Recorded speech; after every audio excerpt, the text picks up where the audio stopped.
Ассаламу алейкум. Егер сіз таңғы асыңызды түрлендіргіңіз келсе, осы панкейктерді міндетті түрде дайындап көруге кеңес беремін. Таза ыдысқа айран,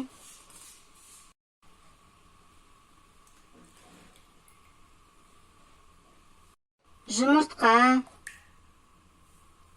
қант, тұз, сұйық майды құйып араластырамыз.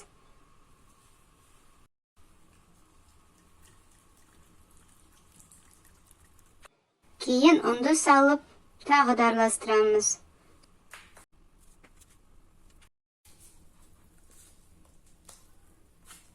Соңынан соданы саламыз, тағы да жақсылап араластырамыз.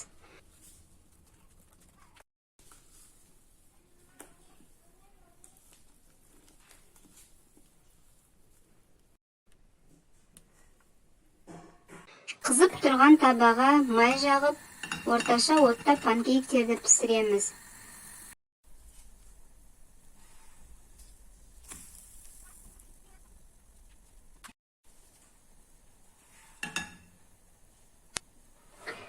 Бір пісіргенде 2 порция пісіруге кеңес беремін. Себебі панкейктер өте нәзік, дәмді болады. Егер рецепт ұнаса лайк басып, пікір қалдырып, достарыңызбен бөлісіңіз.